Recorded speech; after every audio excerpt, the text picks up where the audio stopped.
Le sommeil, c'est quelque chose de mystérieux. C'est quelque chose qui, de tout temps, a fasciné les humains, parce que c'est un état particulier. Et dans beaucoup de mythologies, on a cherché à expliquer pourquoi on dort.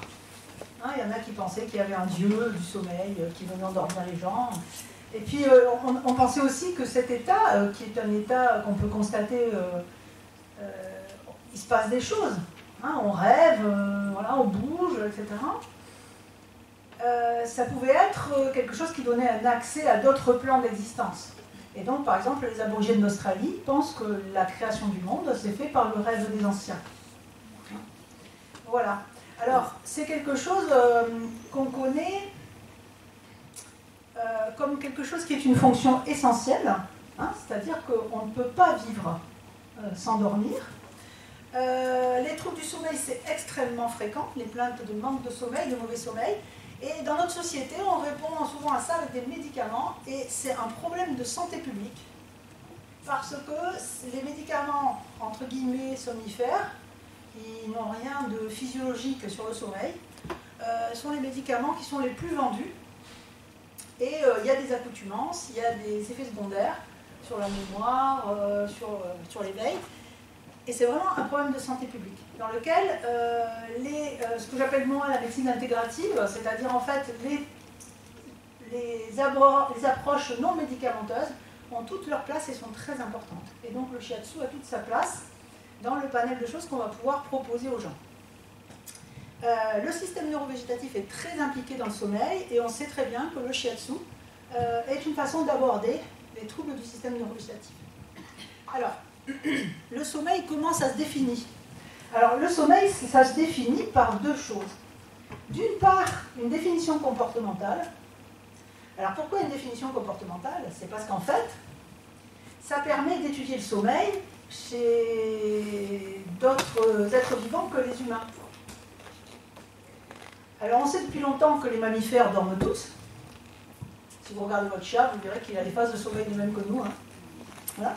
Mais ce qui est intéressant, c'est qu'on peut, en ayant une définition comportementale, c'est-à-dire état particulier d'inactivité transitoire, avec une réversibilité au stimulus externe, et si on prive l'être vivant de sommeil, eh bien, il va y avoir une récupération après. Ça, c'est la définition comportementale.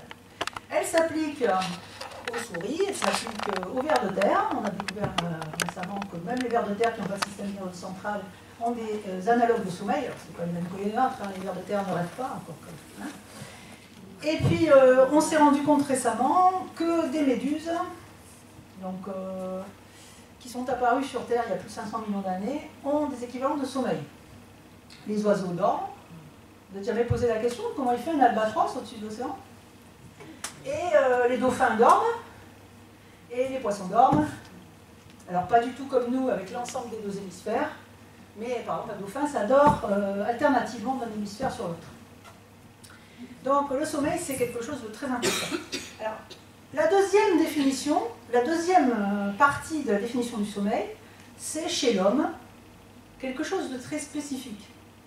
Alors je suis désolée, mais j'avais prévu de vous faire entendre les diapasons des ondes cérébrales, mais je les ai oubliés à la maison, les diapasons. Parce qu'en fait, on s'est rendu compte qu'il y avait des ondes cérébrales avec des fréquences très particulières, donc des vibrations. Les vibrations, ça s'exprime en hertz, et donc on peut les réaliser avec un diapason. Donc on peut avoir des diapasons pour les ondes alpha, les ondes θ, les ondes bêta, etc. Hein, donc il y a des gens qui se servent des diapasons à des visées thérapeutiques pour synchroniser les deux hémisphères, par exemple, pour induire des états modifiés. Alors, on pense que, on parle beaucoup de conscience. Qu'est-ce que c'est être conscient, être inconscient? Quand on dort, on n'est pas inconscient. La conscience, ça a deux définitions. Une définition philosophique, qui est la conscience de soi, et c'est une définition qui a été surtout conceptualisée par Hegel, qui est que la conscience, c'est de savoir que je ne suis pas les autres. C'est la conscience réflexive.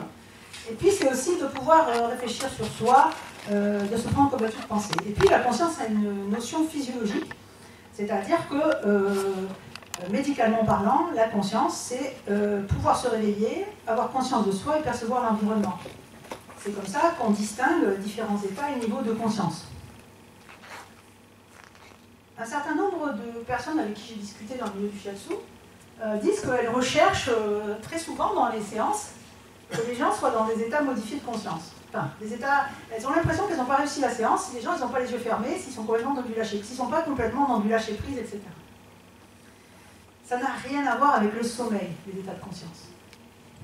Vous avez des états de conscience normaux, des états de conscience altérés, des états de conscience modifiés. Les états normaux, c'est l'état où je suis actuellement, c'est-à-dire bien réveillé et parfaitement opérationnel, avec un mécanisme cérébral normal et une intégrité, enfin je pense, des structures impliquées dans la conscience. Les états altérés, eh ben, ce sont les états altérés par des traumatismes ou des lésions cérébrales. Et les états altérés, c'est la syncope. La conscience minimale, c'est-à-dire c'est un état pré-coma.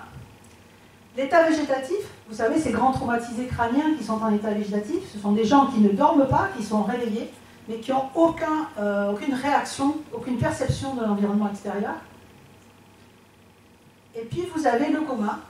Le coma, c'est une absence de conscience au monde, de sensibilité et de motricité, avec une confirmation plus ou moins bonne des fonctions réflexes et végétatives. Donc ça n'a rien à voir avec le sommeil. Quand on vous dit c'est réveillé de son coma, c'est pas du tout le bon mot. Il ne dormait pas. Les états de conscience modifiés, ce sont des états de conscience volontairement auto-induits ou hétéro-induits. C'est la transe, la méditation, l'état hypnotique. En fait, quand on regarde les électroencéphalogrammes de ces gens, ce ne sont absolument pas des états de sommeil, ni de diminution de la conscience. Ce sont des états d'éveil. Et ça vous renvoie à ce que les mystiques orientaux disent quand ils ont atteint l'éveil. Ils sont dans des états de méditation profonde. Étrangers au monde, vous pouvez avoir l'autoroute qui passe à côté, mais c'est un état d'éveil. Et dans l'hypnose, c'est pareil. Ce n'est absolument pas un sommeil. Alors, comment on sait que ce n'est pas le sommeil? Eh bien, il se trouve que l'électroencéphalogramme a été inventé en 1924. En 1937, on a commencé à faire les premiers enregistrements de sommeil. Et on s'est rendu compte que tous les êtres humains avaient les mêmes électroencéphalogrammes, les mêmes ondes. Il se trouve que dans les années 20, dans la suite de l'épidémie de grippe espagnole, il y a eu une épidémie d'encéphalite, qu'on a appelée encéphalite léthargique. C'était quelque chose de viral, et dans cette encéphalite léthargique, il y avait des gens qui ne dormaient plus du tout, et qui en 4 ou 5 jours mouraient. Et puis il y avait des gens qui survivaient, mais restaient dans un espèce d'état second. Alors si vous avez l'occasion de voir le film L'éveil, qui est un film avec Robert De Niro et Robin Williams, je vous le conseille vivement. C'est un film qui est tiré d'un roman de Sachs, qui est un neurologue américain, et qui raconte un petit peu cette espèce d'état. Voilà. Et donc, Von Economo, qui était la personne qui a étudié cette encéphalite, a autopsié les gens qui étaient décédés de l'encéphalite, et il a vu 2 sortes de lésions cérébrales, qui étaient tout à fait différentes, dans des endroits différents. Et il a dit, ben ça y est, c'est bon. J'ai trouvé le centre du sommeil, et j'ai trouvé le centre de l'éveil. Puisque ceux qui ne dormaient plus, ils avaient les lésions dans une partie, et ceux qui étaient en état de sommeil, en quelque sorte, ils avaient les lésions dans une autre. Il a dit, ça y est, j'ai trouvé les 2 centres. Il y a un centre du sommeil, un centre de l'éveil. Mais ça, c'était faux, parce que c'est beaucoup plus compliqué que ça. Et qu'il n'y a pas un bouton, je suis réveillé, et un bouton, je dors. Alors, quand on observe le sommeil, on voit qu'il y a un cycle, en fait, qui est avec des différentes phases et différents mécanismes. Alors, la première chose pour dormir, c'est d'abord d'avoir été réveillé. Si vous passez vos journées à regarder l'intégrale de Game of Thrones en fumant des joints, vous êtes un adolescent avec un gros besoin de sommeil, il y a de fortes chances que vous ayez des problèmes pour dormir, parce que vous n'avez jamais été vraiment réveillé. Pour dormir, il faut avoir été réveillé, il faut avoir eu de l'activité cérébrale, il faut avoir été présent au monde. Donc l'éveil, c'est... Il y a deux... C'est l'éveil. Sabotage.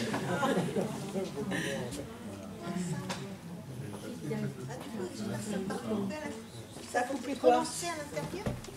Bah, je sais pas. Oh. Donc l'éveil, bah oui. Donc vous avez deux types d'éveil. Vous avez un éveil actif, c'est l'état où nous sommes actuellement, et puis un éveil passif. L'éveil actif, c'est un état où on est, pour ceux qui sont très bois comme moi, en pleine activité, voilà. Et puis vous avez des temps de réaction aux stimulations qui sont très rapides, des réflexes vifs, vous avez envie de communiquer, vous avez de la facilité pour apprendre des choses. Le cerveau est en alerte et l'activité électrique cérébrale, elle est rapide, avec des ondes d'éveil particulières. C'est difficile de s'endormir, c'est-à-dire si là maintenant tout de suite je disais il faut que je dorme, ça serait compliqué. Ça serait compliqué. Vous avez ensuite ce qu'on appelle l'éveil passif. Et l'éveil passif succède à l'éveil actif. C'est quand on commence à être fatigué. Par exemple, on est en voiture et puis on commence à avoir les yeux qui se ferment tout seuls. On a des réflexes plus lents. On est moins bavard, plus distant, plus rêveur. On a envie de se relaxer. Et c'est facile à ce moment-là de se laisser aller. Et déjà là, les ondes cérébrales changent.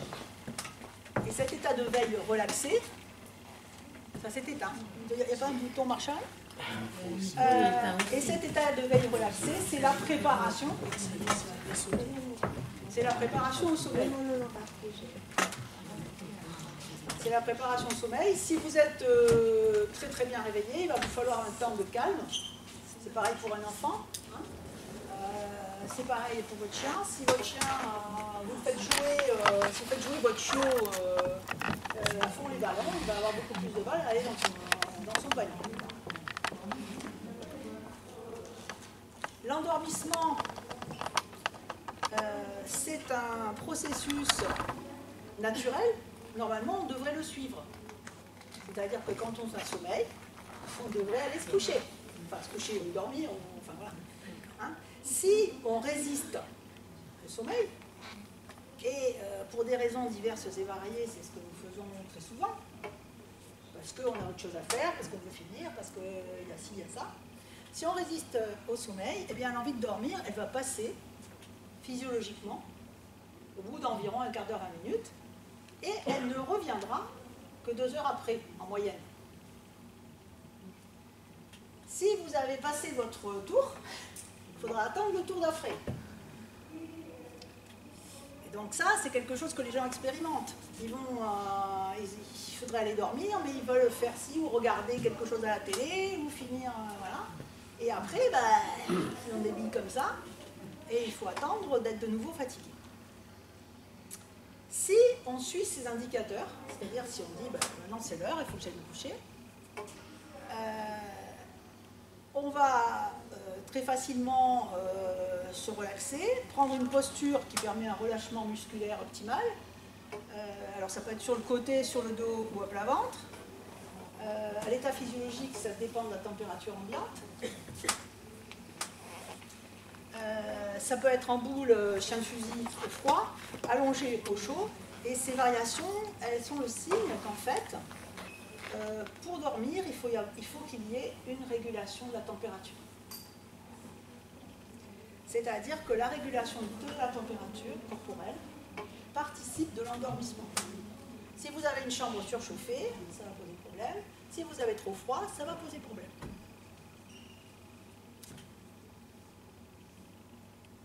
Si vous avez écouté votre corps et que vous êtes couché et que vous êtes mis dans la position de sommeil, eh bien vous allez enchaîner sur ce qu'on appelle le sommeil calme et profond. Si vous regardez un bébé qui dort, bien, vous allez voir qu'à certains moments, il dort à point fermé. Ça, c'est le sommeil lent et profond. Ça se caractérise par la fermeture des paupières, l'immobilité et surtout le ralentissement progressif des fonctions végétatives. C'est-à-dire un ralentissement de la respiration, de la fréquence cardiaque, de la température, couplé à une diminution de tonus musculaire. Si, pour des raisons pathologiques, ces régulations sont perturbées, vous allez avoir des problèmes de sommeil. Si vous avez de la tachycardie, par exemple, si vous avez bu trop de café, par exemple, si vous avez trop chaud, si vous avez trop froid, etc., ça va perturber. Ce sommeil profond, il a 4 stades, plus ou moins profonds.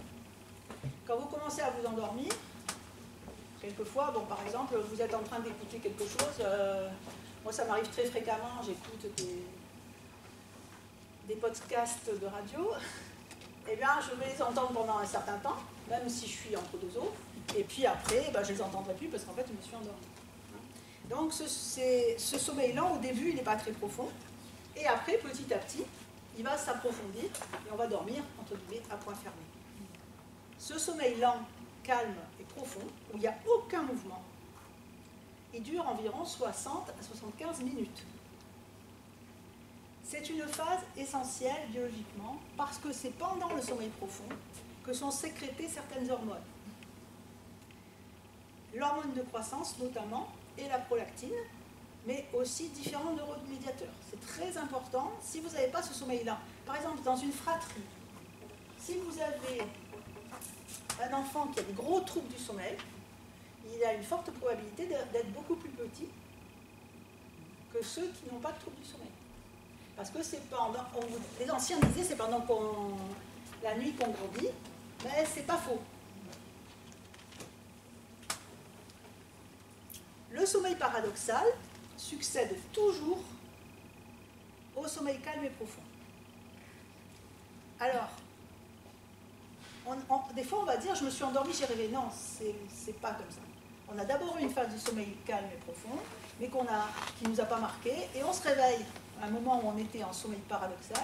Alors pourquoi paradoxal? Eh bien parce que c'est un sommeil qui associe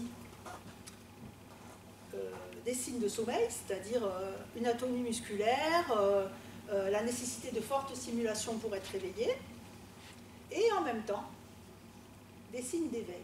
C'est-à-dire que l'électroencéphalogramme, c'est un électroencéphalogramme beaucoup plus actif, et il y a des mouvements oculaires, voilà. Il y a des mouvements du visage, du menton, de la face, des extrémités. Ce sommeil paradoxal, il a une durée moyenne entre 15 et 20 minutes. Donc vous avez 60 à 75 minutes de sommeil lent et 15 à 20 minutes de sommeil paradoxal. C'est au cours du sommeil paradoxal que vous rêvez. Alors comment on le sait? C'est parce qu'en réveillant spontanément les gens qui ont l'électroencéphalogramme de sommeil paradoxal, eh ben, ils sont capables de vous raconter immédiatement ce qu'ils étaient en train de rêver. C'est comme si le cerveau fonctionnait, comme s'il allait y avoir une activité, mais qu'il y a une inhibition de tout ce qui fait la mobilité. Le cerveau fonctionne, c'est-à-dire, je ne sais pas si vous avez déjà vu votre chat qui chasse en dormant. C'est-à-dire qu'en fait, il rêve qu'il chasse, et normalement, il y a une inhibition qui fait qu'il ne va pas se lever pour aller chasser. Mais quelque part, son activité cérébrale, c'est la même que s'il allait chasser.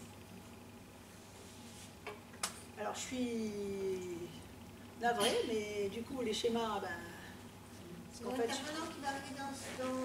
je vous remontrerai les schémas après.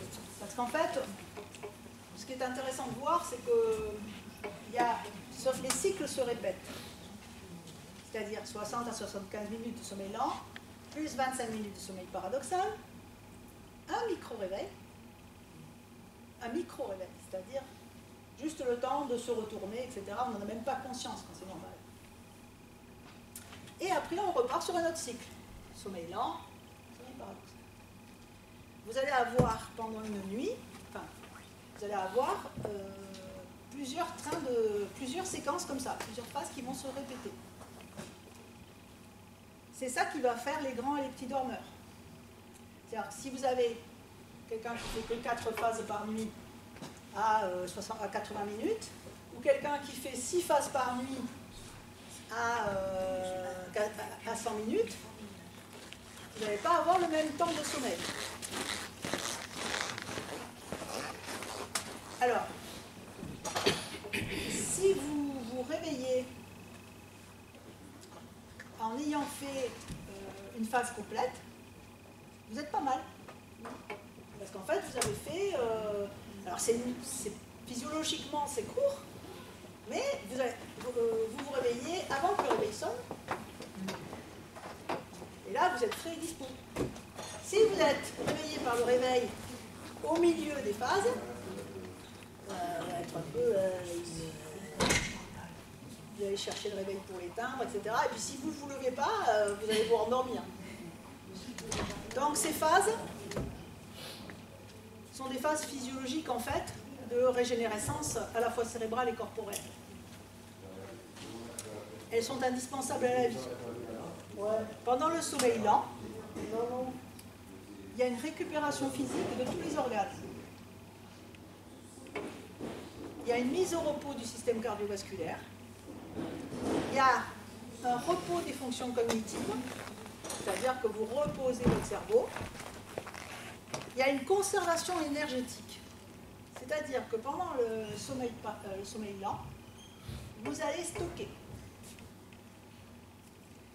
Vous allez sécréter des hormones et une partie des divisions cellulaires, une partie du mitose, c'est-à-dire du renouvellement cellulaire de votre corps, va se faire pendant cette phase de sommeil, pendant le sommeil lent. Et pendant les phases de sommeil lent, il y a aussi le renforcement des défenses immunitaires qui se fait. Donc c'est quelque chose de très important physiologiquement. Pendant le sommeil paradoxal, par contre, se fait la mémorisation, c'est-à-dire que vous allez repasser dans votre cerveau la conférence de ce soir, par exemple, ou les exercices qu'on a fait cet après-midi. Il y a une reprogrammation des comportements innés. C'est-à-dire, en fait, c'est comme si votre cerveau il faisait un reboot.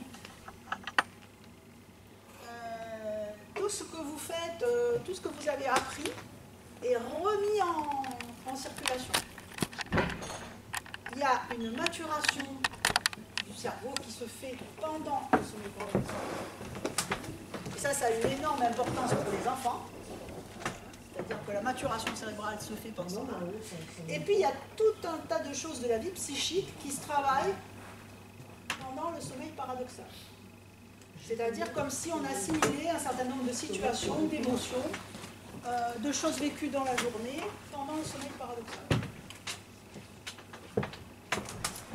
Donc, si on ne dort pas, si on dort mal, si on n'a pas des phases de sommeil normales, ça a des effets secondaires très importants. Beaucoup plus importants que simplement d'être fatigué. Ça a des effets physiques. On a tous expérimenté quelques nuits blanches. Ça nous arrive à tous. Hein. Voilà. Quand on n'a pas dormi pendant quelques nuits, on est irritable, on n'arrive pas à se concentrer, on est agité, on a des problèmes de mémorisation. Si le manque de sommeil est plus important, c'est-à-dire si on passe des nuits entières, voilà. Par exemple, c'est quelque chose qui a été beaucoup étudié sur les gens qui font la transatlantique en solitaire. Ils ne peuvent pas dormir, le bateau il ne s'arrête pas pour que vous dormiez. Eh bien, le manque de sommeil va avoir des conséquences très importantes avec des troubles visuels, c'est-à-dire de voir des choses qui n'existent pas ou qui se déforment. Il y a des gens pendant les transatlantiques qui ont vu des trucs apparaître sur le bateau dont ils savaient parfaitement que ça n'existait pas. Voilà. Vous avez une augmentation de la suggestibilité. Et bon, ça c'est quelque chose que les polices du monde entier connaissent, c'est-à-dire que si vous mettez quelqu'un dans une situation de privation de sommeil, vous allez pouvoir lui faire dire ce que vous voulez assez facilement et lui faire croire à des choses, lui proposer lui suggérer des choses auxquelles il va adhérer beaucoup plus facilement que s'il était dans un état normal de régénération cérébrale. Peux-tu le remettre Ah, excusez-moi. Non, c'est nous. Désolée.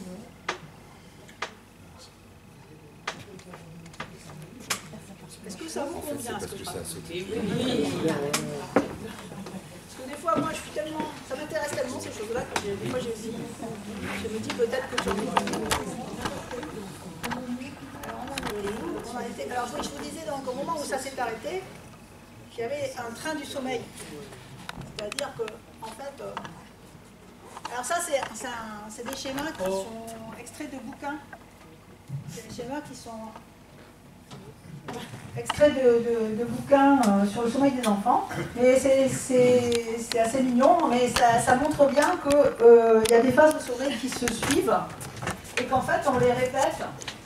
Endormissement, sommeil lent, léger, sommeil lent moyen, sommeil lent profond, et après sommeil paradoxal, et hop, un micro-réveil, et hop, on repart.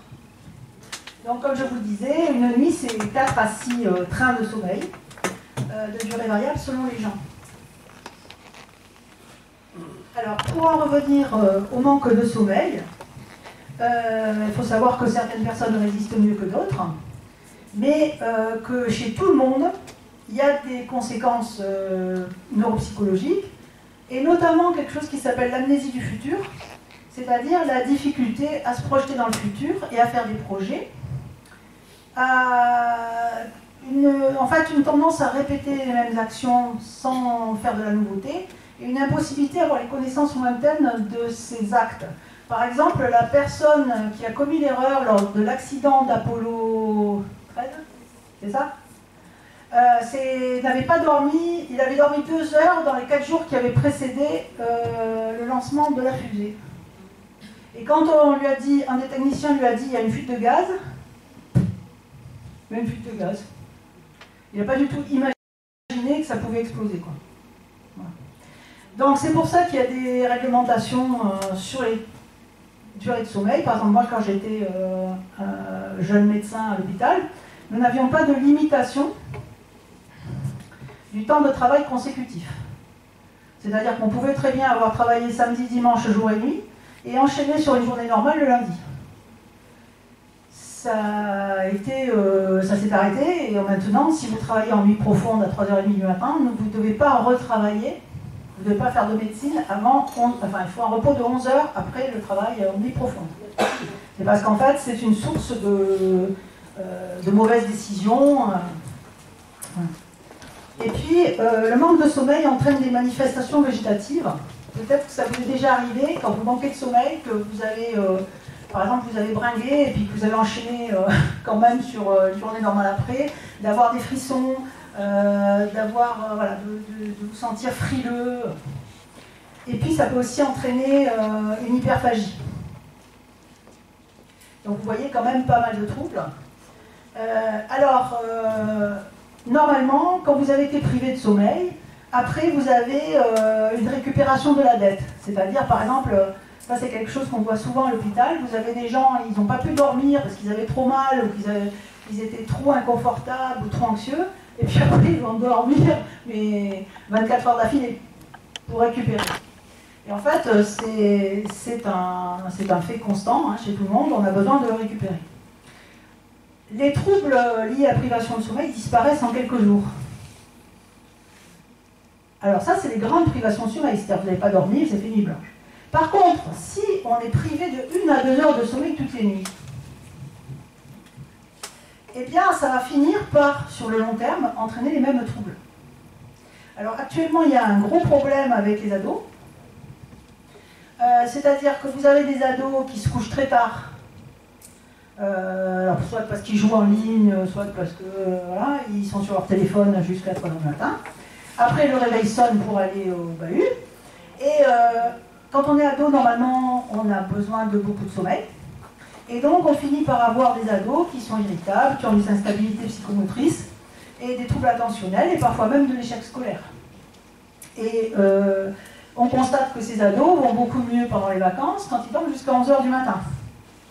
Dans notre société, il y a des troubles du sommeil de plus en plus jeunes, hein, chez des gamins de plus en plus jeunes, et c'est un problème d'éducation pour la santé. Quand on a sommeil, on va se coucher. Alors, je voulais vous parler du sommeil de l'enfant, parce que c'est vrai que les enfants sont très réceptifs au shiatsu, par exemple, et que c'est un gros problème, hein, parce qu'il y a beaucoup de parents qui se plaignent des troubles de sommeil des petits. Alors, il y a des pédiatres qui ont écrit des livres là-dessus, et en particulier une pédiatre que j'aime particulièrement, qui s'appelle Marie Thirion, qui ont beaucoup travaillé là-dessus, parce qu'il y a à faire dans l'éducation pour la santé, et ça pourrait arriver qu'on nous emmène des enfants pour des troubles du sommeil en consultation ou en shiatsu. Hein. Et ils sont très réceptifs. Alors, il faut savoir que le sommeil, ça s'apprend. Le sommeil, c'est quelque chose de naturel, mais ça se travaille. Un bébé, ça dort in utero à partir de la 16e semaine. Dans la vie intra-utérine, le cerveau est formé aux alentours de la 10e, 12e semaine. Je ne vais pas faire de digression sur ce que... Donc, le bébé, il dort à partir de la 16e à la 20e semaine, et les rythmes de sommeil, alternance de périodes de sommeil, comme le train du sommeil, ça se met en place dans les premiers mois. C'est-à-dire que votre bébé, le bébé, il va dormir dans le ventre. Il a une alternance activité-immobilité vers la 20e semaine, avec des moments de folie vers 21 h, 24 h. Pif, pouf, on fait la Java.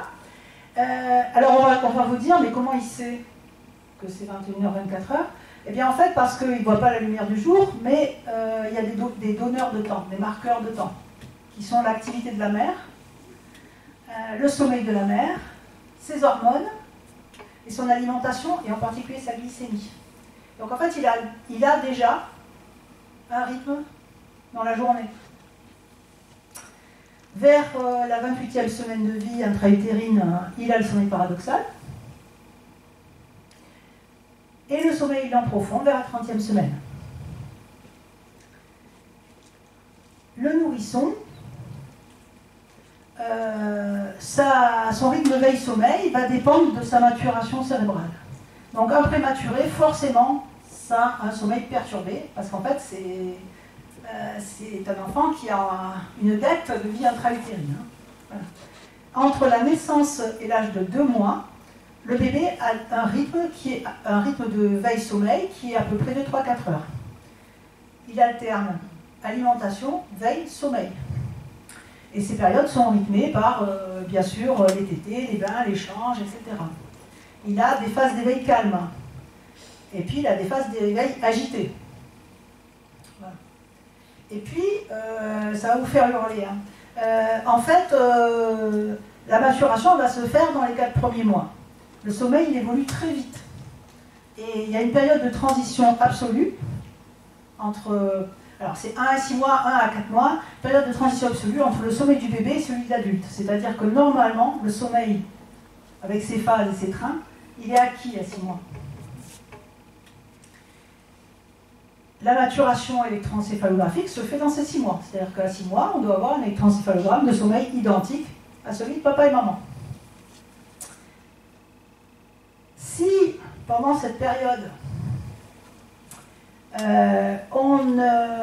il n'a pas une périodicité jour-nuit, c'est-à-dire il fait jour, il fait soleil, je vois la lumière, je suis actif, et nuit, je dors, il n'y a pas de bruit, et je suis au calme, il va avoir des difficultés à acquérir tout ça.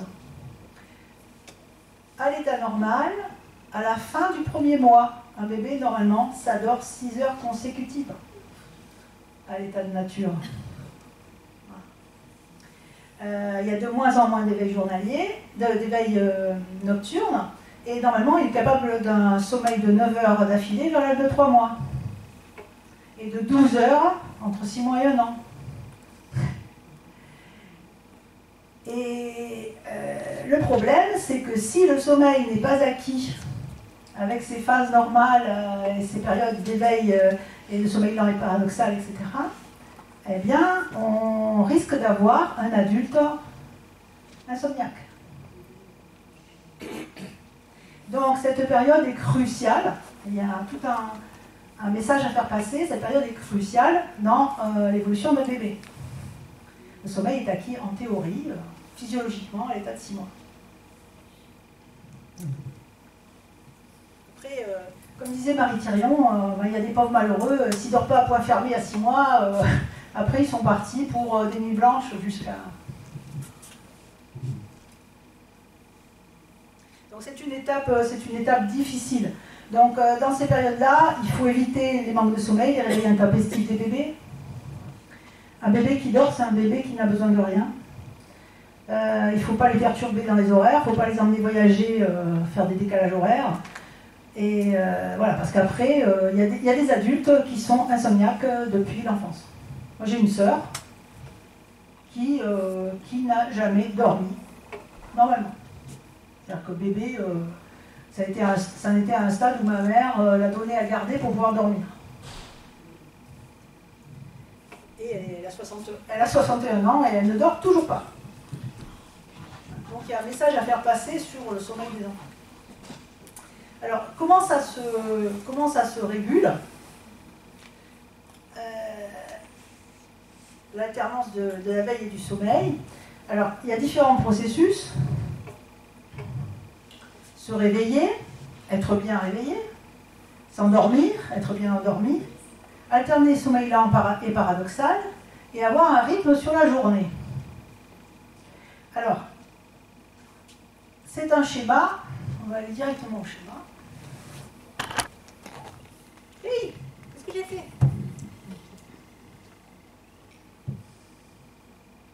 En fait, on a essayé de comprendre quels étaient les mécanismes qui faisaient alterner ces choses-là. Et donc, il y a un modèle qui est un modèle système à 2 balanciers. C'est une représentation comme une autre. Donc, vous avez un double balancier avec une balance entre l'éveil et le sommeil, mais qui a 2 composantes, une balance rythme circadien et une balance homéostatique.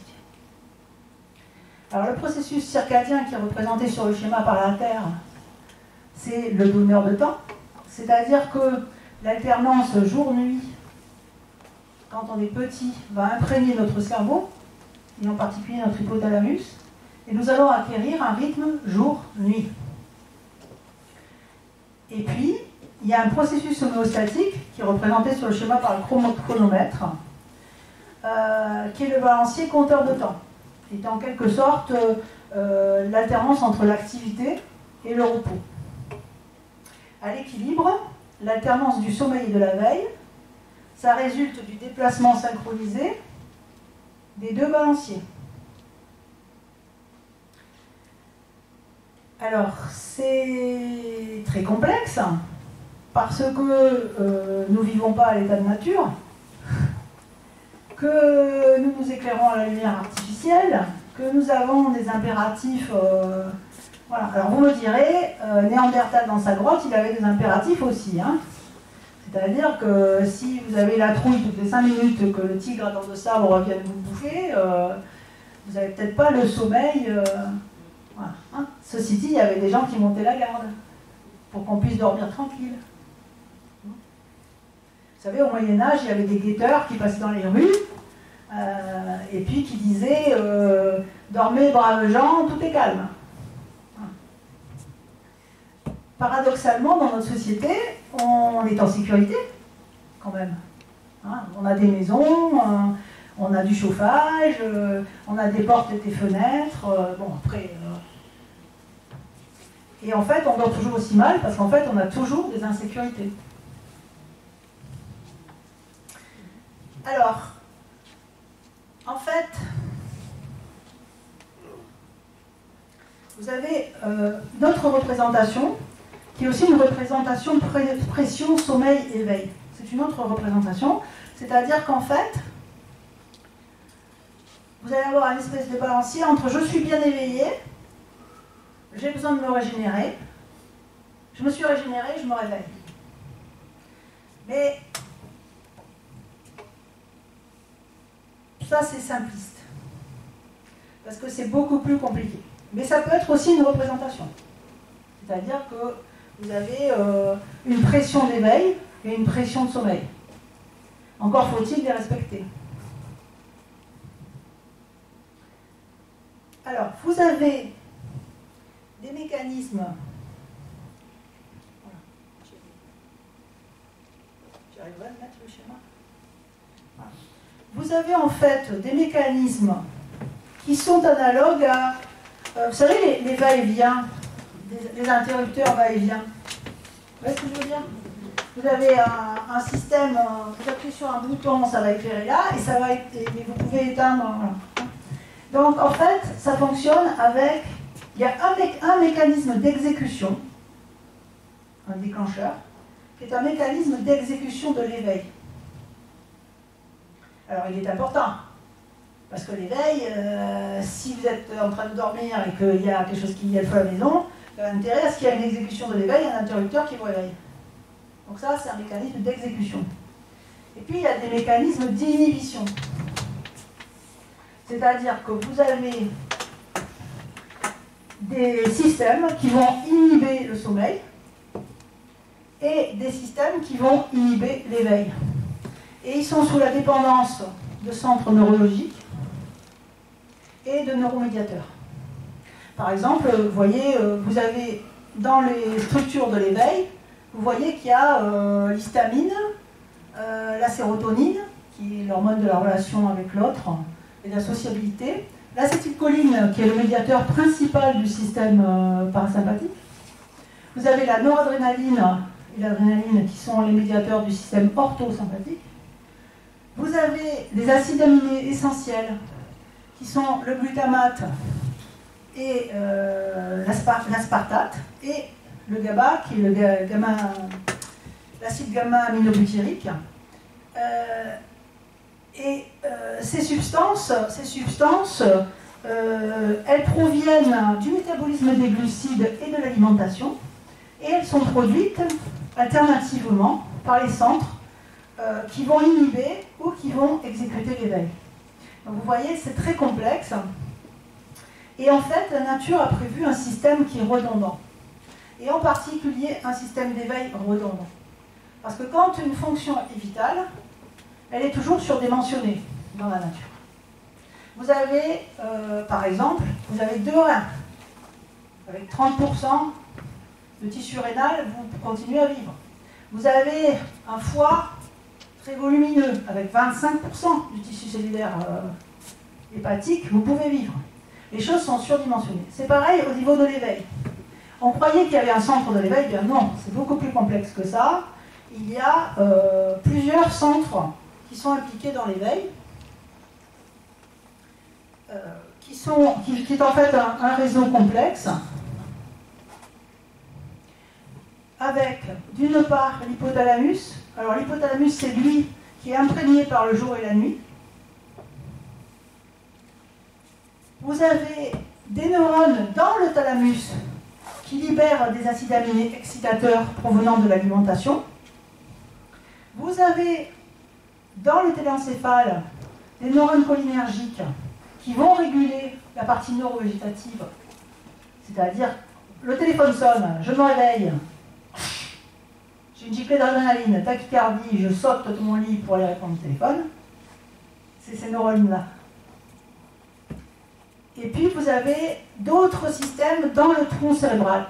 D'ailleurs, les comas viennent de lésions du tronc cérébral.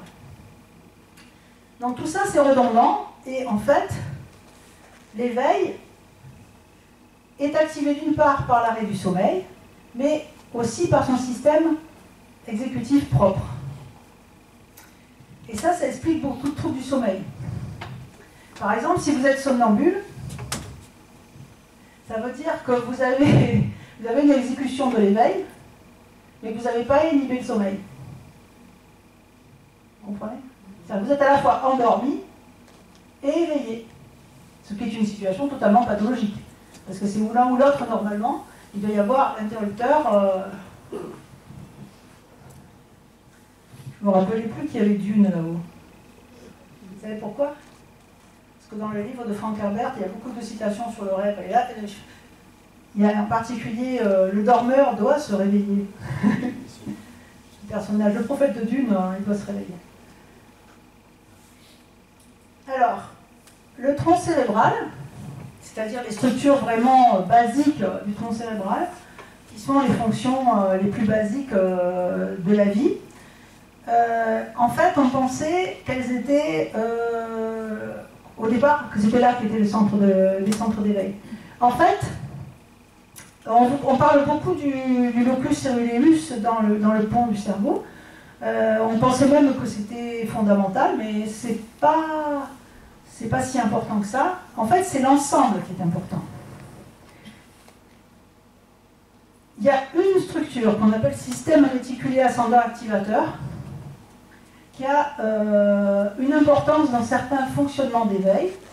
Quand vous accouchez,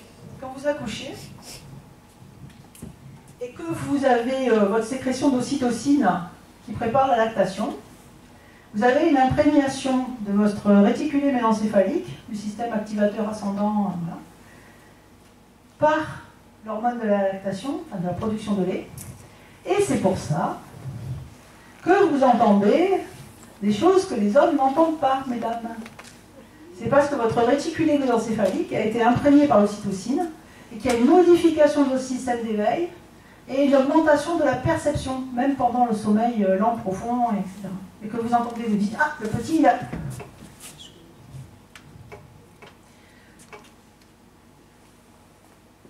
Le tronc cérébral, c'est la partie végétative des phénomènes. Voilà. C'est la partie automatique des phénomènes.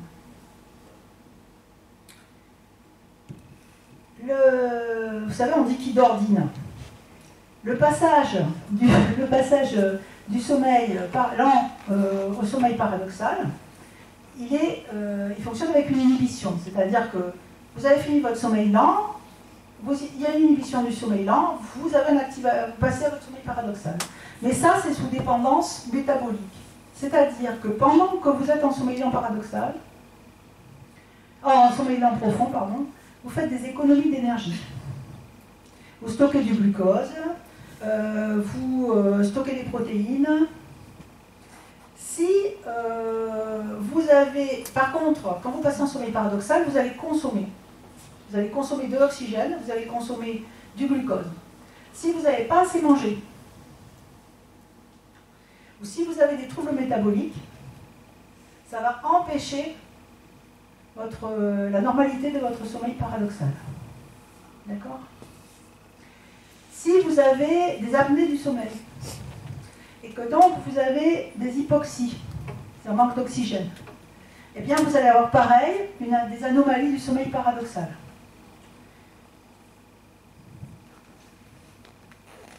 Donc en résumé, vous avez des aspects neurologiques qui nécessitent l'intégrité des structures neuronales et la sécrétion correcte de pratiquement tous les neuromédiateurs.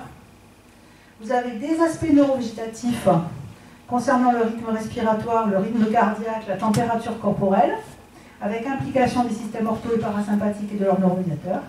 Et puis vous avez des aspects métaboliques, en particulier les apports alimentaires de glucose, d'acides aminés, les réserves énergétiques, les sécrétions hormonales, et donc un lien entre sommeil et alimentation.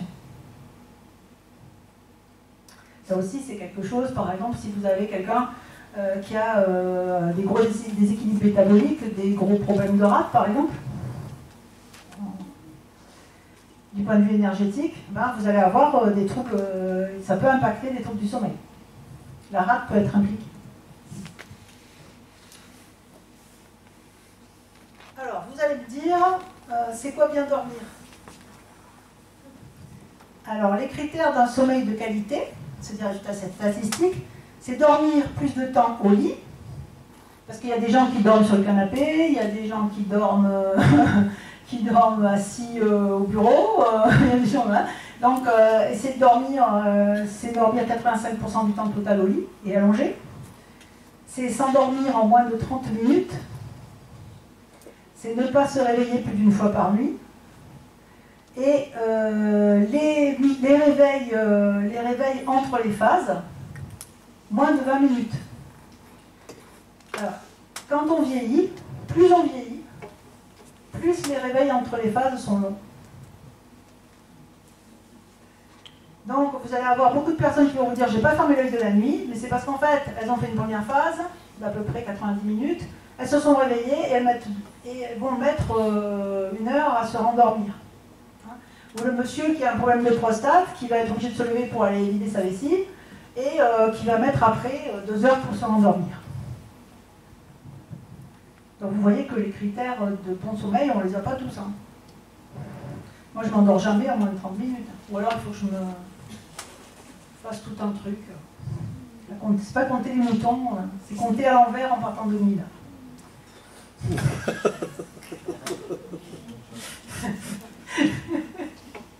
C'est une routine. Hein. Après les routines, c'est très utile pour s'endormir. Hein. Alors, qu'est-ce qu'on peut dire ?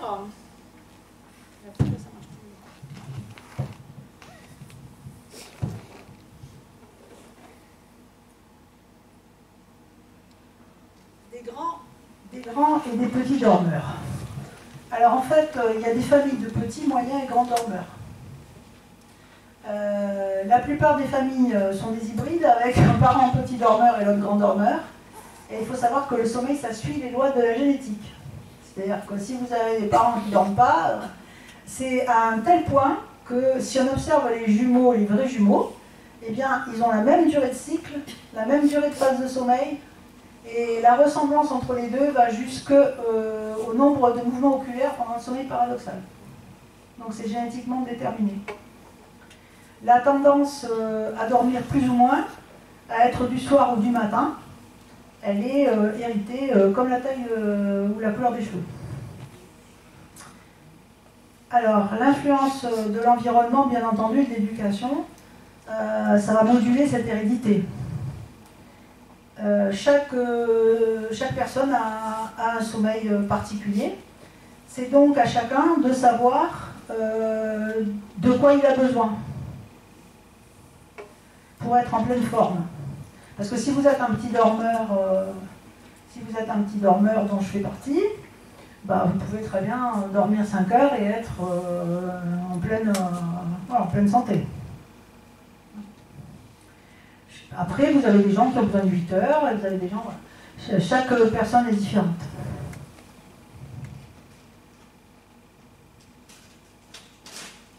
Alors, les troubles du sommeil, ils sont très nombreux.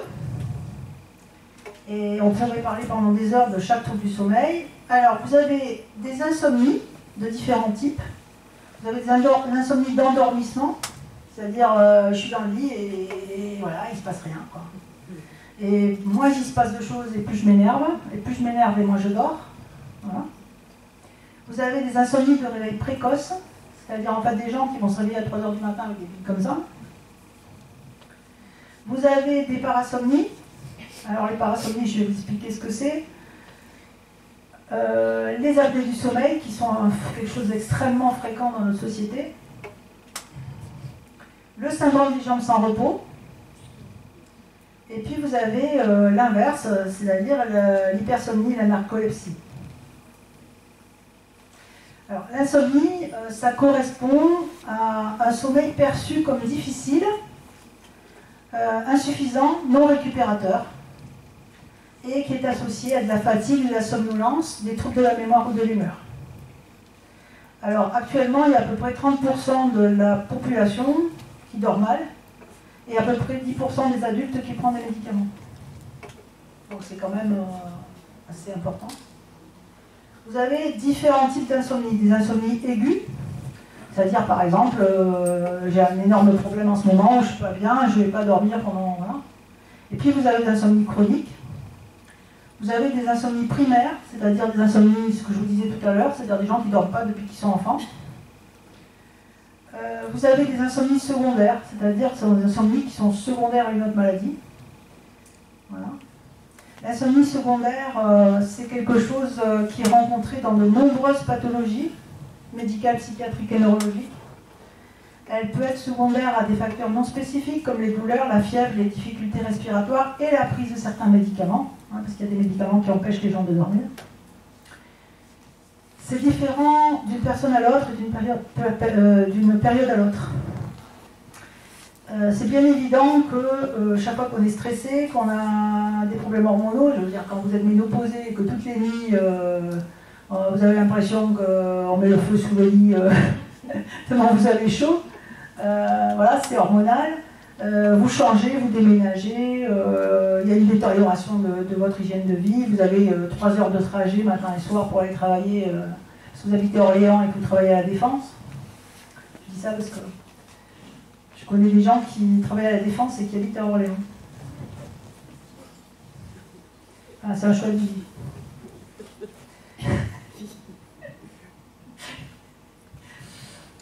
Alors, l'insomnie occasionnelle, le problème de l'insomnie occasionnelle, c'est qu'il y a un certain nombre de gens qui expérimentent l'insomnie occasionnelle et qui, par anxiété, vont devenir des insomniaques chroniques.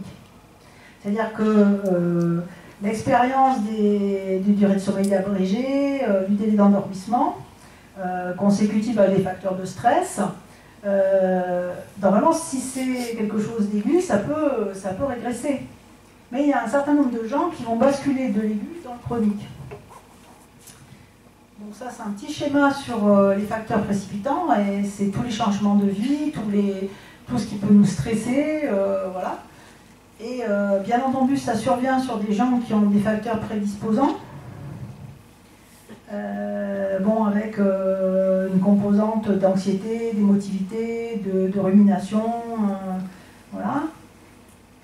Et puis, il y a des facteurs d'entretien, c'est-à-dire le fait qu'on peut tout contrôler, qu'on surestime l'importance des symptômes et qu'on adopte après des comportements inadaptés.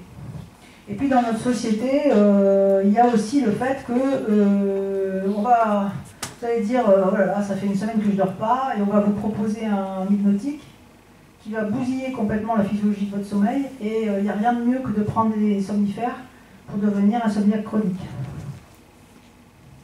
Parce que vous allez bousiller le rythme les mécanismes d'inhibition du sommeil, et vous allez bouleverser ce que j'appelais tout à l'heure le train du sommeil, et vous allez avoir un sommeil pathologique. Ce n'est pas un sommeil normal de dormir avec... je sais pas moi, un zopiclone, ne parlons pas des Temesta, maintenant il n'y en a plus, des choses, des benzodiazépines. L'insomnie chronique, c'est une insomnie qui dure depuis plus de 3 mois. Très souvent, la plainte de mauvais sommeil, c'est avec une détresse importante. Il y a des gens qui deviennent complètement obsédés par leur insomnie. C'est-à-dire que ça envahit tout le champ de leur vie. Vous avez un terme pour appeler ça, ça s'appelle l'insomnie psychophysiologique, c'est-à-dire que ça découle de facteurs somatiques et d'idées négatives et d'une hypersensibilité aux facteurs d'environnement, et ça devient une phobie d'aller se coucher. Oui, de toute façon, je vais aller me coucher, puis de toute façon, je ne vais pas dormir, et puis de toute façon, ça va être encore une nuit blanche. Voilà. Et puis, vous avez des gens qui ont une plainte d'insomnie, alors qu'en fait, quand on les observe, quand on fait des observations de sommeil, eh bien, ils dorment tout à fait normalement. C'est ce qu'on appelle l'insomnie paradoxale. C'est en fait des attentes psychologiques, des représentations par rapport au sommeil. C'est-à-dire qu'ils ont l'impression qu'il faudrait... ils attendent du sommeil quelque chose de plus. Dans les insomnies graves, les personnes ont des angoisses avant d'aller au lit. Il y a une tension, qui est à la fois psychologique et somatique, et il y a une véritable angoisse. Je vous dis, ma soeur, par exemple, ça pollue toute sa vie, parce qu'elle ne va jamais dormir chez personne, elle ne va jamais dormir à l'hôtel, Elle s'angoisse, voilà, parce que oh là là, j'ai ça à faire, mais je ne vais pas dormir, etc. Elle dort avec des bouchons d'oreilles, des machins sur les yeux, enfin voilà. Et en fait, il se crée un espèce de cercle vicieux, c'est-à-dire que plus vous êtes angoissé de ne pas dormir, et moins vous dormez. Donc pour sortir de ce cercle vicieux, en fait, c'est surtout là que prennent place les soins énergétiques, la relaxation, l'hypnose. C'est-à-dire qu'on cherche à réduire les ruminations et on cherche à lutter contre l'anxiété et les processus neurovégétatifs qui sont négatifs par rapport au sommeil. Voilà. Sur l'insomnie. Je vais vous dire un mot des parasomnies. Alors les parasomnies, eh bien, vous avez les cauchemars, qui sont des parasomnies. Vous avez les paralysies du sommeil. Alors les paralysies du sommeil, c'est des gens qui se réveillent et qui en fait ont toujours la tonie musculaire. C'est-à-dire en fait, ils se réveillent et pendant quelques secondes, ils n'ont aucun contrôle de leur corps. Donc c'est très angoissant. Vous avez l'énurésie, qui en fait n'est pas du tout un trouble urinaire, mais totalement un trouble du sommeil. C'est-à-dire en fait un problème de maturation au niveau du système inhibiteur qui évite d'uriner la nuit. Vous avez la catatrémie. Alors la catatrémie, c'est les gémissements expiratoires. Ce ne sont pas des ronflements, ce sont des gens qui font très pénible. Vous avez des hallucinations. Vous avez des hallucinations. Alors ça, vous avez peut-être déjà expérimenté parce que ça peut arriver quelquefois. C'est-à-dire, par exemple, au moment de l'endormissement, la sensation de tomber dans le vide.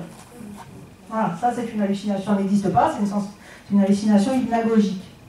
Et puis vous avez des hallucinations au réveil, c'est-à-dire pareil, vous avez des gens, ils se réveillent, ils ont l'impression qu'il y a un trou dans le lit, voilà.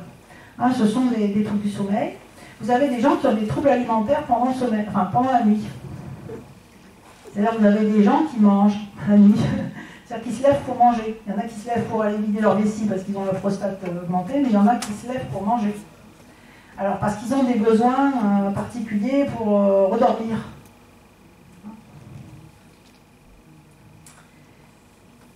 Les parasomnies, c'est dû à un trouble de la régulation entre l'éveil et le sommeil.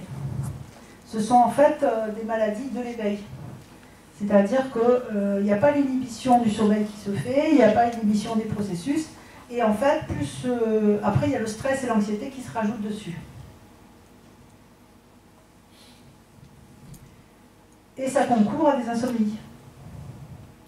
Vous avez aussi les terreurs nocturnes. Les terreurs nocturnes, c'est quelque chose des enfants. Ça s'apparente au somnambulisme, mais ce n'est pas du somnambulisme. C'est vécu dans l'anxiété, dans le stress, et c'est un vécu, c'est comme s'il y avait une espèce de phobie du rêve. Alors en général, ça passe avec la maturation cérébrale, mais ça peut être très angoissant pour certains enfants et certains parents de voir un petit qui se réveille et qui est complètement dans un état de panique. Sur ça aussi, on peut avoir un effet bénéfique. Voilà. Alors le somnambulisme, je vous en ai parlé tout à l'heure, en fait c'est la persistance pendant l'éveil de phénomènes de sommeil. Et donc la personne n'est ni réveillée, ni endormie, en quelque sorte. Après, il y a des composants psychologiques qui interviennent sur le somnambulisme. Le stress, etc. Je mets dans la même case que le somnambulisme les gens qui grincent des dents. Ça s'appelle le bruxisme. Alors c'est de toute évidence des gens qui sont complètement stressés. Voilà. Mais normalement, pendant les phases de sommeil lent profond, vous avez une atonie musculaire. Normalement. Donc vous ne devriez pas. C'est impossible à refaire, hein. Je sais, c'est vraiment... voilà. Et bon, c'est lié au stress, et c'est une pathologie de l'éveil aussi.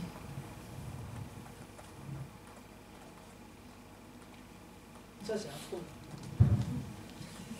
Alors, les apnées du sommeil, ben, c'est quelque chose qui touche beaucoup de gens. Il faut savoir que 60% des hommes de plus de 60 ans et 40% des femmes ronflent. Est-ce que les femmes disent qu'elles ne ronflent pas?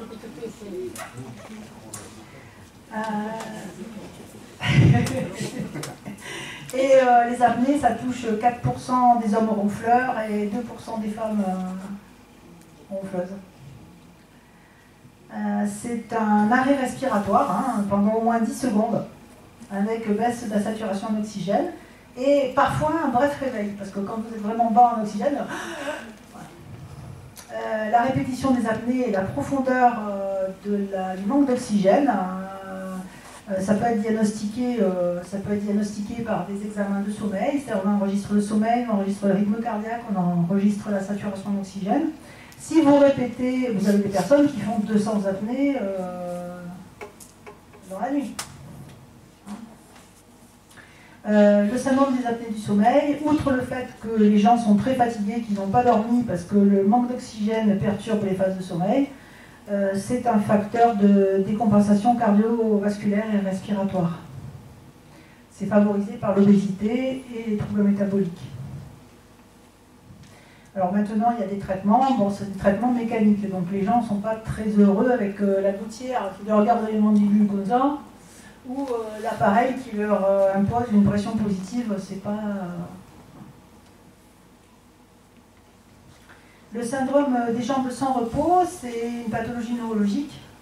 Ce sont des gens qui, dès qu'ils sont couchés, ont des agacements dans les jambes, des brûlures et le besoin de bouger leurs jambes en permanence et qui... Voilà.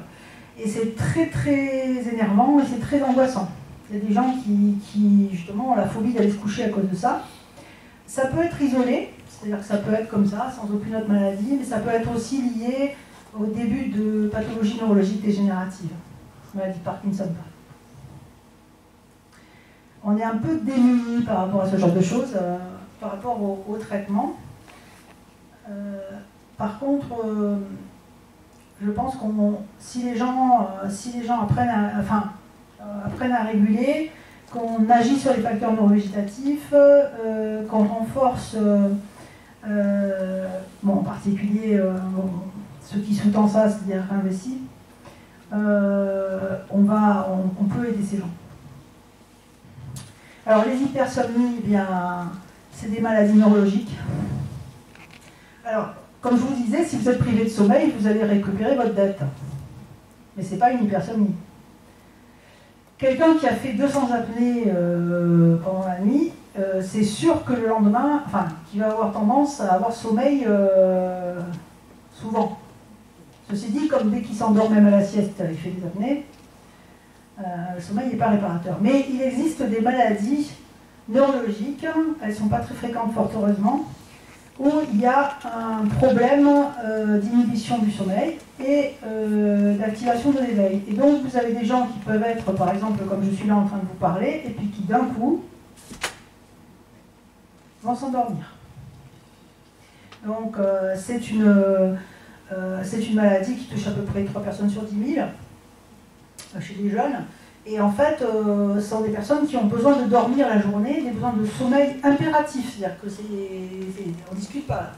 Et qui ont des endormissements brutaux de quelques secondes à 1 minute à peu près. Et ils vont avoir un relâchement musculaire, et puis voilà. Donc ça, c'est une maladie pour laquelle il n'y a pas trop de traitement. Il y a des médicaments qui favorisent l'éveil, qui sont en fait des amphétamines. Mais bon, il n'y a pas de traitement, c'est génétique. Mais c'est pas la narcolepsie? Si, la narcolepsie.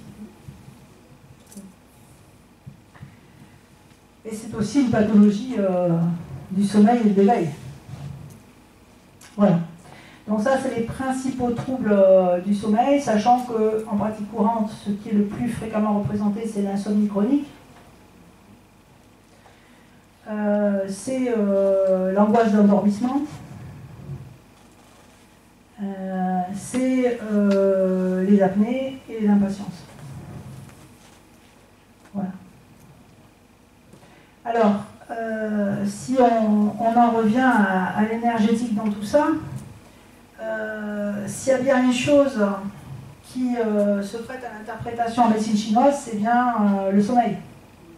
Parce que on va vous donner des horaires, je me réveille entre 2 et 3 du matin, j'arrive pas à m'endormir avant 1 heure, je dors l'après-midi entre 2 et 4. Il va y avoir des positions de sommeil qui en médecine chinoise ont du sens. Et des caractéristiques physiques. Le monsieur qui a des apnées du sommeil, qui pèse 100 kg, qui a la figure toute rouge et un gros ventre avec un périmètre abdominal à 120,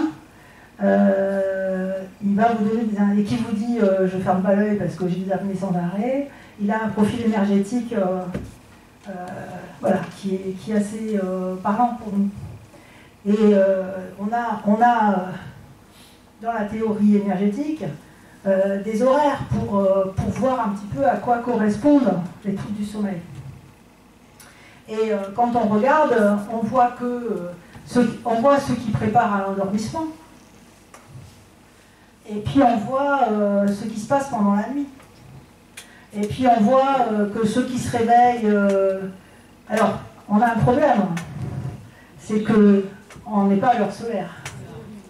Et que cette horloge-là, c'est l'horloge solaire. C'est pas du tout l'heure de Paris. Hein, voilà. Mais ça donne une indication sur qu'est-ce qui se passe. Et donc c'est vraiment questionner les gens sur le sommeil, ça va nous orienter. Quelqu'un qui dit, voilà, à telle heure c'est comme ci, à telle heure c'est comme ça.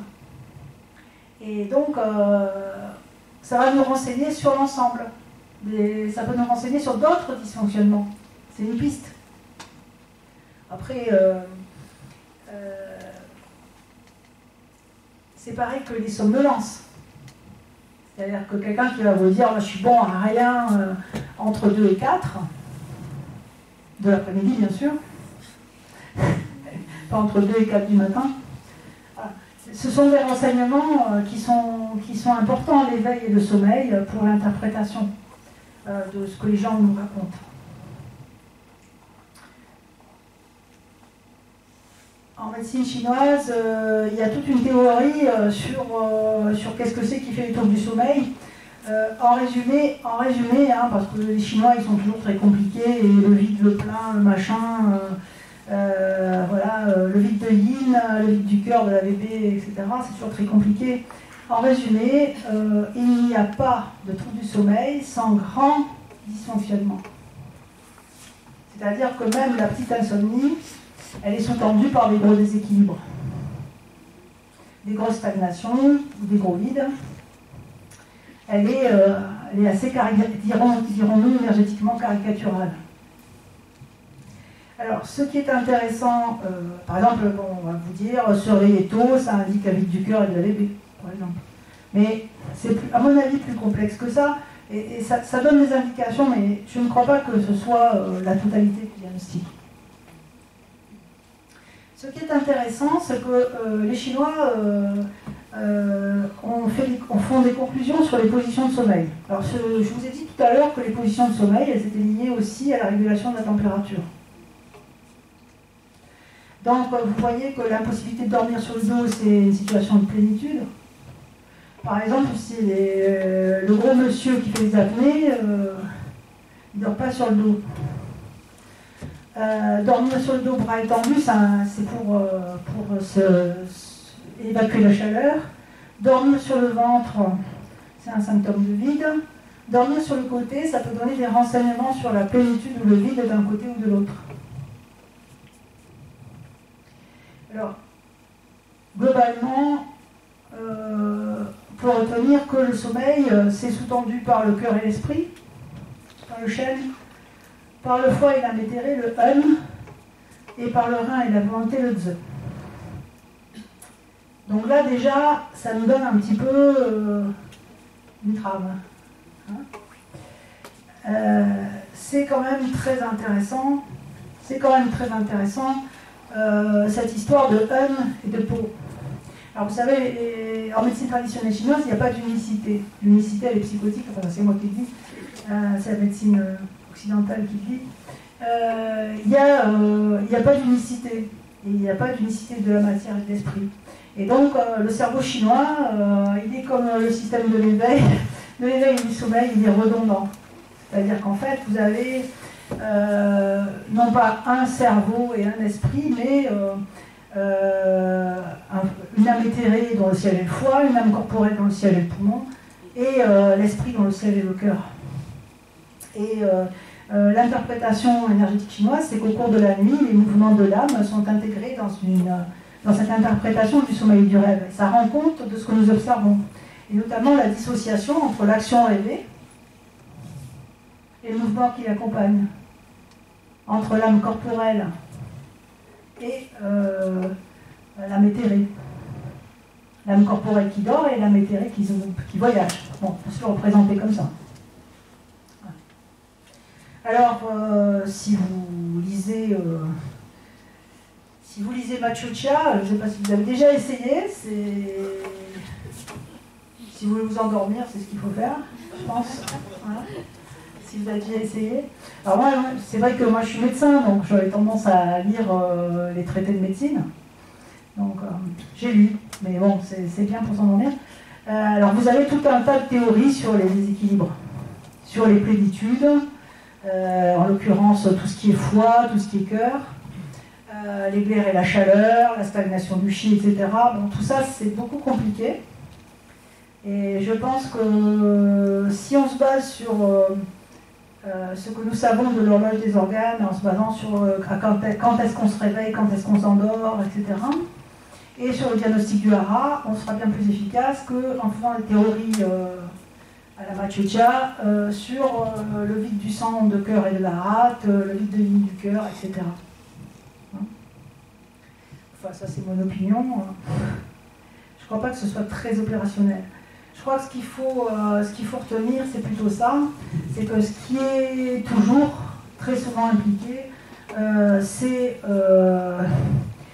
le rein, le foie, la bébé, la rate, hein, et dans certains cas le poumon.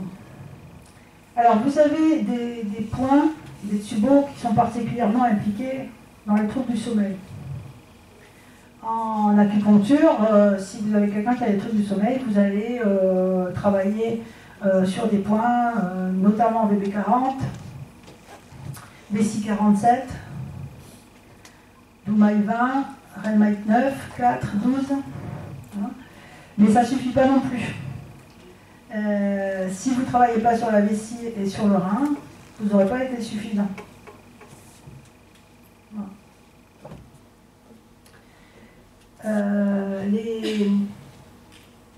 Ce que j'ai noté là, Renmaï, par exemple, Renmaï 9, la division des os Shuifen, avec les phrases qui y a ensuite, je suis constamment sur la défensive, j'attends une réponse importante, j'ai besoin d'être protégé.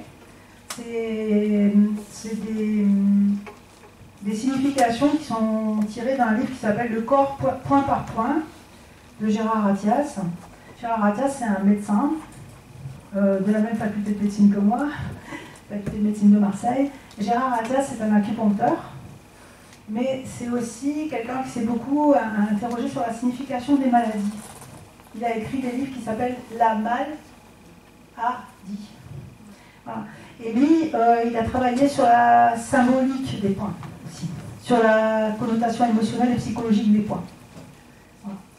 Donc je trouve qu'il y a certains points pour lesquels je suis constamment sur la défensive, j'attends une réponse importante, j'ai besoin d'être protégée. Ça dit bien ce que peuvent vivre certaines personnes qui sont insomniaques. Voilà. Voilà sur ce que j'avais à vous dire pour ce soir. Alors pour demain, on fera de la pratique. Il y a... Donc, je pense qu'en pratique de shiatsu, c'est très important de questionner sur le sommeil, sur la nuit, parce que c'est vraiment des pistes. Ce qu'il faut se demander, c'est comment je vais conduire la séance si l'effet attendu, c'est un bénéfice au niveau du sommeil. Alors moi, je me questionnais sur... normalement, le travail, ça doit tendre à disperser et rafraîchir. Le trouble du sommeil est plutôt de type plénitude. Et réchauffer, tonifier lorsque le trouble est plutôt un vide. Mais Est-ce qu'on suit ça ou est-ce qu'on s'oriente sur les méridiens impliqués en théorie ou est-ce qu'on on s'oriente uniquement sur le hara? Question sur le diagnostic du hara. Je veux questionner aussi le fait que certains d'entre nous recherchent des états modifiés de conscience. Moi récemment j'ai reçu un shiatsu parce que j'ai changé de région et donc je suis allée chez quelqu'un d'autre, quelqu'un que je ne connaissais pas. Et en fait c'est quelqu'un qui recherchait, qui nous l'a dit d'ailleurs, hein, qui voulait, qui considérait que la séance n'était pas réussie si le patient n'était pas parti. Enfin, entre guillemets, parti. Voilà. Et le fait de me l'avoir dit, bien entendu, a eu l'effet contraire. Voilà. Donc, est-ce qu'une séance réussie, c'est une séance où le jucha a dormi? Voilà, et donc... Comment? Je connaissais pas ce terme de jucha. C'est receveur. Et donc voilà, donc des questions qu'on peut se poser. Demain en pratique, moi je vous proposerai de travailler sur des études de cas. Moi j'en ai préparé 2. Mais si vous avez une étude de cas de gens que vous avez vus, qui vous intéresseraient, pour lesquels ça vous intéresserait qu'on travaille ensemble, moi je trouverais ça super. Hein, à ce moment-là, on discute ensemble, on essaie de voir comment on aurait fait, qu'est-ce qu'on aurait fait, et puis on travaille en binôme sur ce qu'on aurait fait, et puis on partage. Qu'est-ce que vous en pensez? Ça vous convient? Vendu. Alors, est-ce qu'il y en a qui ont des études de cas dans la tête? Parce que bon, moi, je ne vous cache pas que moi, ma pratique, c'est une pratique sur des gens très malades, et forcément avec des pathologies lourdes associées aux troubles du sommeil. Donc, ça peut être intéressant aussi d'avoir de l'insomnie isolée et pas avec cancer du sein récidivant. Voilà, donc vous y pensez, et puis demain matin on se retrouve, on prend 2 études de cas, hein, on les choisit ensemble, et on fait un petit travail dessus, pas trop long, hein, entre 9h et 9h30, et puis après on travaille. Est-ce que ça vous plaît? Ok? Voilà. Je reste...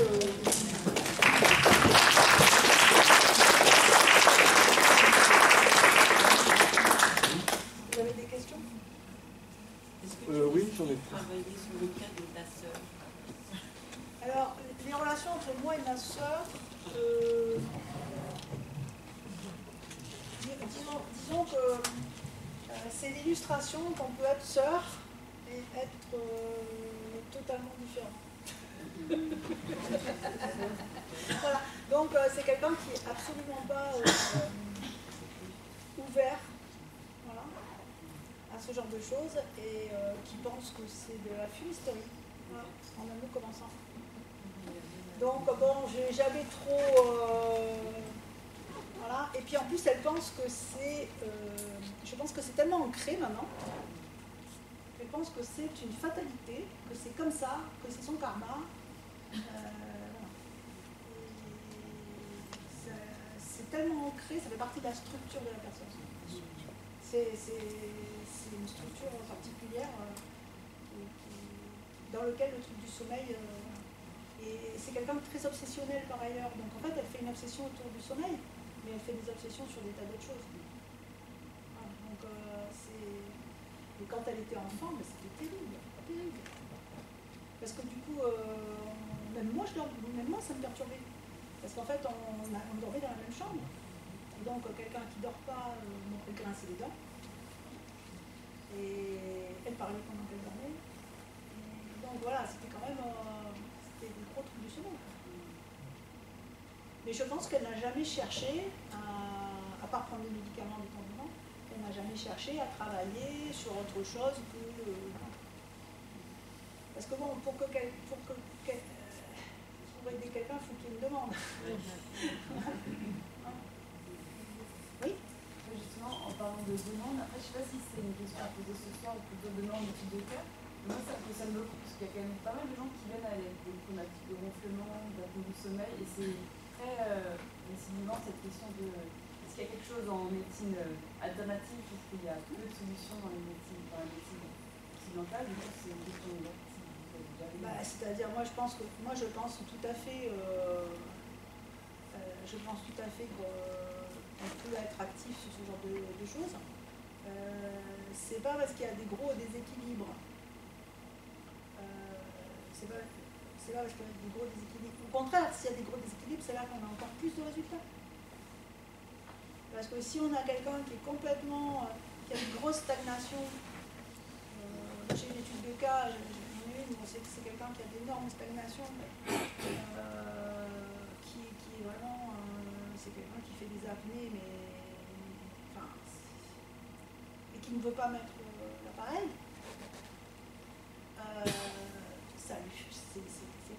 Voilà. Après, le shiatsu était au début, quand j'ai commencé à faire des séances sur cette personne, le shiatsu était tellement épuisant pour moi parce qu'il y avait tellement de... C'est quelqu'un qui a comme une espèce d'armure. C'est-à-dire, vous touchez la bébé, vous avez l'impression de toucher un machin comme ça. Le hara, on dirait que c'est du béton. Il y a une espèce de... Voilà. Ça te parle, ça vous parle ce que je dis? Oui. Vous essayez de mobiliser une articulation, c'est comme si c'était si c'était venu avec l'armure, quoi. Voilà.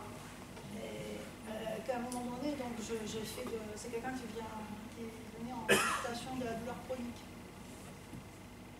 Parce que c'était de la consultation de la douleur chronique.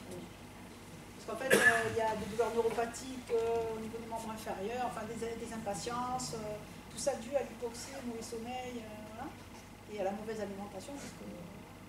Et en fait, j'avais proposé de la réflexion. Mais en fait, le shiatsu est plus efficace sur lui que la réflexion. Et il a besoin d'un shiatsu qui est, par exemple, c'est quelqu'un que je travaille, ça fait, je fais ma retraite de l'hôpital, je travaille avec les genoux. C'est quelqu'un qui a besoin de quelque chose de profond, de large, avec les coudes et les genoux. Mais qui a la vessie, il y a ici, voilà. C'est vraiment très très chargé, quoi. Très très chargé. Mais il a des résultats, justement parce qu'il a des déséquilibres, il en ressent vraiment. Alors il a chiffré son mieux-être, il a chiffré son mieux-être sur sa consommation d'antalgique. Donc c'est quelqu'un qui prenait des paracétamol codéinés en grande quantité. Donc en fait il voit son amélioration sur le fait qu'il prend 2 ou 3 fois moins de médoc, quoi. Voilà. Après, moi je pense qu'on a quelque chose à faire sur les. Vous avez ces gens qui ont des apnées du sommeil, ils ont des stagnations de glaire. Donc il y a tout un travail d'ouverture au niveau du poumon, voilà, travailler le poumon, faire descendre les liquides, etc. C'est des gens qui ont des gros déséquilibres, mais sur lesquels justement on peut avoir plus d'action. Alors, on n'est pas thérapeutique. On n'est pas thérapeutique. Parce que je pense à ça parce que ce monsieur-là, il croyait qu'on allait appuyer sur. Comme un appui. Il croyait que. Mais ce monsieur-là, mais moi je m'en serais même quand je faisais de l'acupuncture, je n'aurais pas risqué de le piquer avec des aiguilles. Parce que si on met des aiguilles à certains endroits, on va avoir une réaction comme ça et ça va saigner. En acupuncture, quand vous avez un espèce d'afflux énergétique, des fois vous avez l'aiguille, vous avez une réaction autour de l'aiguille. Et il croyait qu'on allait faire le shiatsu et qu'après, il allait courir le 100 mètres en 10 secondes. Mais bon, ceci dit, l'amélioration est liée. Combien de séances? Je sais pas, j'ai dû faire une séance par mois pendant au moins 6 mois. Ouais, c'est bon quand même. Ouais, mais c'est... Mais il faut le savoir. C'est chronique. Comment? C'est pas si long ça. Non, pas. C'est relatif. Par rapport à lui, il a trouvé ça long, parce que lui, il croyait que... quand même. Et dans ces cas-là, quand c'est chronique, est-ce que c'est pas préférable de rapprocher Moi, je pense que oui. Alors après, moi, je travaillais à l'hôpital dans des consultations qui étaient bourrées. Donc, trouver du temps pour le shiatsu, c'était un peu compliqué. Mais bon, Mais on est d'accord que sur des passages comme ça chroniques, c'est préférable de rapprocher les oui, tout à fait. 15 jours, Je pense. semaine maximum. Je pense qu'il y a des choses sur lesquelles, si on travaillait de façon beaucoup plus régulière, après, je sais pas, bon, moi c'était, il n'y avait pas le problème du paiement, parce qu'à l'hôpital, ils payaient leur consultation en douleur. Après, c'est difficile des fois en cabinet de dire à quelqu'un, vous savez, il faut que je vous vois tous les 15 jours. Peut-être une séance courte. Oui, voilà, peut-être plus courte et Et plus régulière.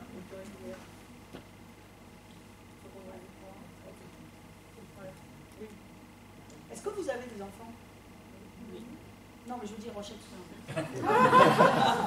Oui. Moi, j'ai jamais fait, donc je sais même pas.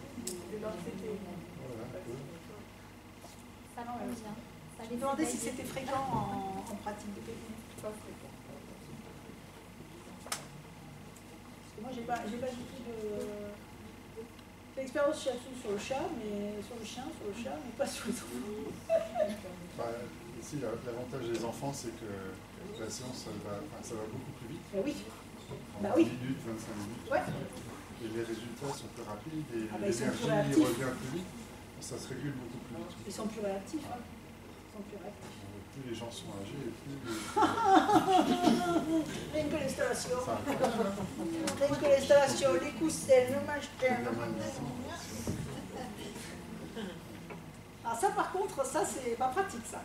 La personne que tu peux pas allonger, la personne que tu peux pas mettre sur le côté, la personne qui a le bras bloqué. Ah, ça, c'est... Voilà. Moi, j'ai une grosse pratique sur lui médicalisée. Alors, c'est bien avec les commandes. Pouvoir... Sinon, sur l'expérience clinique, je crois que c'est Matsunaga dans un de ses livres qui expliquait qu'après la guerre, au Japon, ils ont fait appel aux praticiens de shiatsu dans les hôpitaux. Ben oui. Des séances de 20 minutes par jour. Après, ça prend du temps. Après, au Japon la médecine allopathique traditionnelle occidentale est toujours, pratiquement tous les praticiens associent des choses traditionnelles, hein, que ce soit de la phytothérapie ou du shiatsu. Ça fait de l'acupuncture, ça fait partie du panel de ce qu'il propose aux gens. Ici, après, un bon moyen de faire pénétrer le shiatsu dans les hôpitaux, je sais pas, quand j'ai fait mes études de shiatsu, je travaillais à l'hôpital d'Aix-en-Provence. Et en fait, on a proposé à l'hôpital, vous savez, dans les hôpitaux, au lieu d'augmenter le salaire des infirmières, ils font des grandes actions de bienveillance, bientraitance au travail, tout ça. Et donc, dans le cadre du bien-être au travail, on leur avait proposé de venir, les élèves, et tu y étais, Anne? Oui, c'est possible. Tu étais venue, hein? Et donc, voilà, et ça leur avait, il y avait eu plus de 300 shiatsu donnés à des gens du personnel. Et ça avait, sur les 3 sites, parce qu'il y a 3 sites à l'hôpital d'Aix, et en fait, ça avait beaucoup influencé sur la vision de ce que c'est, qu'est-ce que ça peut apporter, etc. Une connaissance, oui. Oui. J'ai une question pour revenir à ton intervention sur le sommeil, parce que tu le présentes essentiellement comme un phénomène physiologique, en fait. Et quand tu parles des insomnies, c'est essentiellement des facteurs psychiques qui viennent perturber les angoisses, l'anxiété, le stress. Qui les entretiennent. D'accord. Alors ceci dit, donc quand on est anxieux, c'est un phénomène neuronal et neurovégétatif. C'est-à-dire qu'en fait, tu es stressé, tu vas sécréter de l'adrénaline, de la noradrénaline, tu vas hydroxyler, ta 5-hydroxylase de la sérotonine va surtravailler, donc tu vas avoir des baisses de sérotonine, voilà, et en fait il y a une espèce une interpénétration de ce qui est psychologique et de ce qui est physique. Oui. Si on n'est pas bien, pas content, et qu'on se force à sourire. Vous n'avez jamais essayé de faire ça? Et en fait, il y a quelque chose qui change. En fait, les choses sont liées. Et par exemple, prenons une autre chose, prenons les vertiges. Quelqu'un va avoir un vertige totalement somatique, par exemple par problème d'oreille interne. Ce vertige se produit plusieurs reprises alors que la personne elle est au volant ou qu'elle est etc.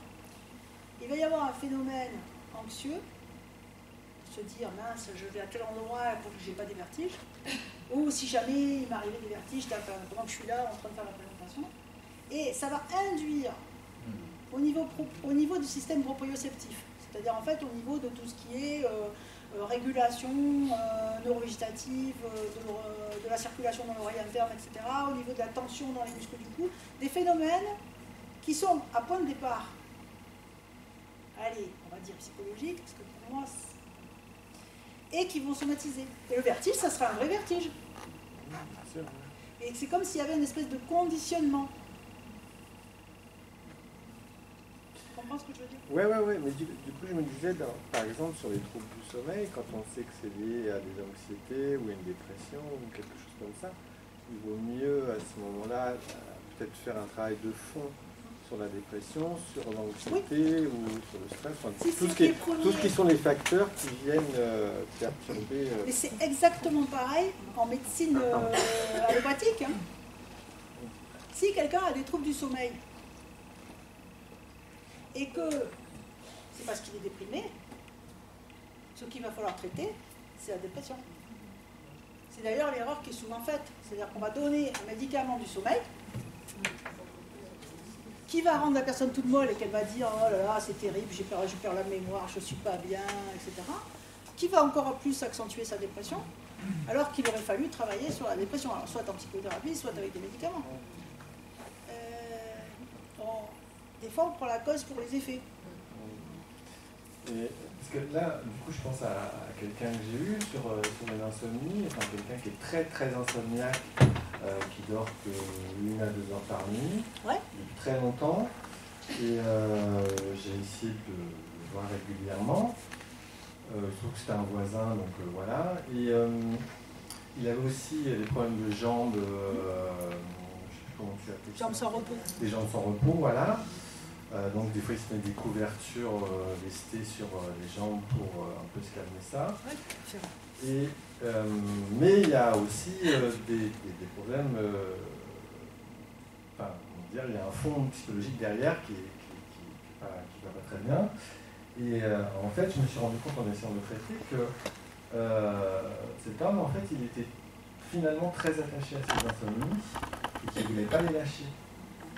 Et que je ne pouvais pas continuer à travailler avec lui parce qu'en fait, je me suis rendu compte qu'il luttait contre ce que j'étais en train de faire. Parce qu'il voulait, parce que enfin, je pense qu'il y avait aussi une angoisse de mort qui est très très forte chez cette personne-là. Comme disait Shakespeare, dormir, mourir, oui. dormir, rêver peut-être. Voilà, c'était très lié à ça et du coup c'était impossible. Donc en fait on a abandonné tous les deux parce que en fait il ne pouvait pas lui se mettre en mouvement sur le mouvement qui était proposé par le shiatsu. Enfin, c'est l'impression que j'en ai eu en tout cas. Et qu'est-ce qui t'a fait sentir le mouvement que tu lui proposais en fait? Parce qu'il me l'a dit en fait. Ah ouais. Il m'a dit,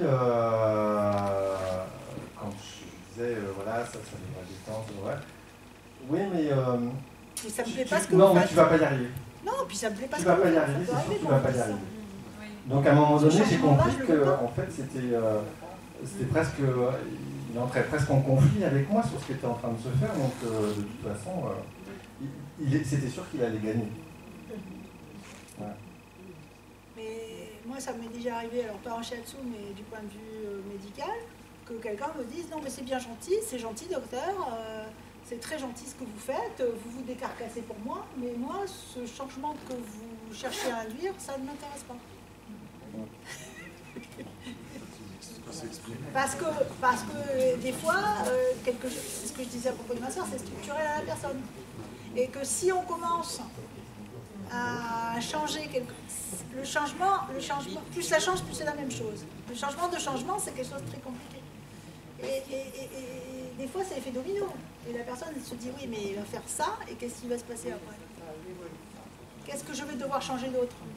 Mais ce qui est très étrange dans ces personnes-là, c'est elles vont chercher une solution auprès de n'importe quel thérapeute, et quand la solution se présente à elles font un grand pas en arrière en disant non, stop. Mais je pense que c'est une problématique non pas de solution, mais de demande. C'est-à-dire, quelle est la demande? Qu'est-ce que vous voulez vraiment?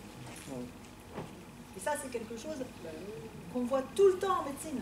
Mais qu'est-ce que c'est que vous voulez? Je veux qu'on me plaise. Et si on prend l'exemple Des fois, c'est ça. Mais quel est le motif? de la personne qui est vraiment venue chercher pour résoudre son problème d'insomnie,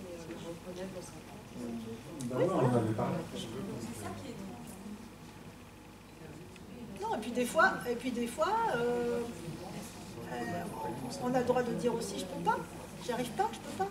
Je suis dépassée, je peux pas faire ça, c'est trop compliqué pour moi, je ne sais pas faire. Et des fois, peut-être aussi, c'est ce que les gens viennent chercher. Enfin, je ne sais pas si vous comprenez ce que je dis. Il y a des gens qui ont besoin de formuler une demande, mais en fait, ce qui les intéresse, c'est l'échec, qu'on leur prouve que, de toute façon, ils sont inchangeables. Oui. Mais je crois que c'est ce qu'on appelle les bénéfices secondaires. Oui, c'est des bénéfices secondaires. Voilà. Dans les consultations de douleurs chroniques, il y a des gens qui ont des choses terribles, parce que des gens qui ont des trucs pas possibles, voilà. On arrive toujours à les améliorer. Alors, jamais totalement, parce que je veux dire, des gens qui ont des douleurs parce qu'ils sont amputés d'un membre et qu'ils ont des douleurs fantômes, etc. Ou encore que j'ai fait un shiatsu sur mon fantôme. Ça marche, hein? Vous savez, les membres fantômes, ils existent dans le cerveau. Membre fantôme, c'est quelqu'un qui a été amputé, qui n'a plus le membre, mais qui a les douleurs de la maladie qui a nécessité qu'on ampute le membre. Donc il n'a plus le membre, mais le membre existe dans le thalamus. Et donc la personne va vous dire « Ah, j'ai mal au pied aujourd'hui, j'ai mal au pied. » Oui. Grattez-moi le pied. Oui, certes. Mais ce membre, en fait, on s'est rendu compte qu'en travaillant, alors il y a des techniques de rééducation, en soignant l'autre membre, c'est-à-dire en faisant en miroir, avec un miroir, hein, comme si en inversant les hypothèses. Et moi, une fois, j'ai fait un shiatsu, c'était en soins palliatifs, à quelqu'un qui avait été amputé d'une jambe pour un sarcome. Alors en plus, dans des conditions, c'est-à-dire que c'est dans le couloir qu'on lui a dit vous avez un sarcome du fémur, de toute façon, si on ne vous ampute pas, dans un mois vous êtes morte, donc il faut qu'on vous ampute. Donc elle avait accepté cette amputation, mais en fait, ce qu'elle avait était totalement inguérissable. Et donc qu'on l'ampute ou qu'on ne l'ampute pas, de toute façon.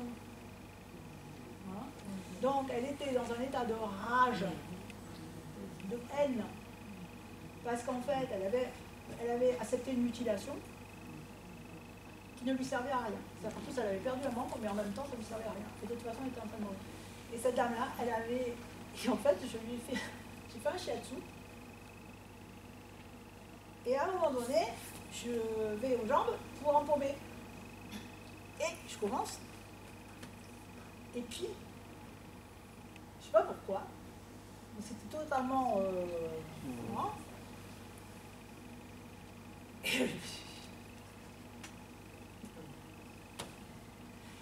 Parce que j'ai pensé qu'elle en avait besoin. Et donc j'ai mimé. Ça ne l'a absolument pas choqué. J'ai mimé.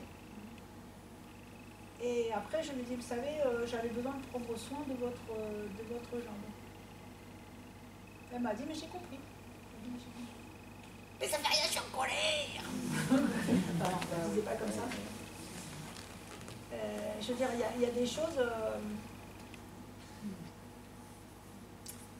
Alors, pour en revenir à cette histoire de douleur chronique, il y a des gens qui ont des douleurs abominables, on arrive toujours à les améliorer. Alors bon, en faisant plein de choses, hein, en utilisant plein de choses, parce qu'il existe plein de choses. Ou des thérapies alternatives, des choses alternatives, de médecine intégrative, et puis des soins très techniques. Et puis vous avez des gens qui ont des douleurs chroniques, et ces douleurs chroniques, elles sont, comment je pourrais dire, d'un point de vue phénoménologique, c'est l'être de ces personnes, c'est l'essence de ces personnes. C'est-à-dire que si vous leur enlevez leur douleur chronique, vous leur enlevez la vie. Enfin, c'est le sein, le dasein d'hier. C'est-à-dire, en fait, c'est l'être de l'étang. C'est-à-dire, étant douloureux, je suis. Et en fait, c'est un échec de tout. Un échec de tout. Après, on ne peut pas les abandonner. Donc, il faut accepter qu'on est en échec sur tout. Mais ça ne fait rien. Parce qu'on ne peut pas les abandonner non plus, ils souffrent. C'est des gens qu'on n'arrive pas à hypnotiser, c'est des gens qui ont des effets secondaires, surtout même sur des choses... c'est des gens qui vont vous dire que le shiatsu ont réactivé leur douleur, qu'ils n'ont jamais tant souffert que depuis, qu'on a fait un shiatsu. Très prudent sur... Voilà, non mais je veux dire, c'est... Après, on est aussi là pour accompagner des gens. Ça veut dire aussi pour accepter d'être en échec.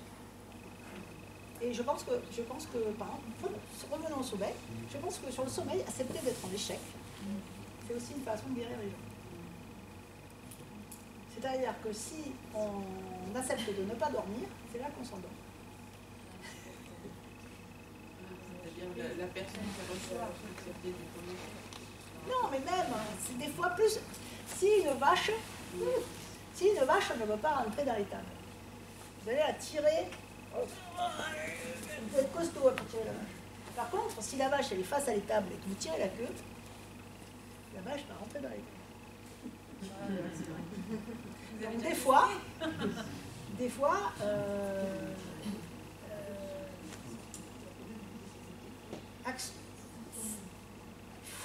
il faut faire. C'est pour ça que c'est cyclique. Des fois, il faut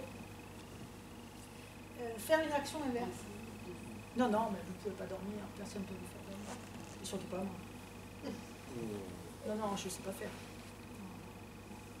Mais si depuis que vous m'avez fait, vous savez, quand même, ça va beaucoup mieux. Ah non, c'est pas moi.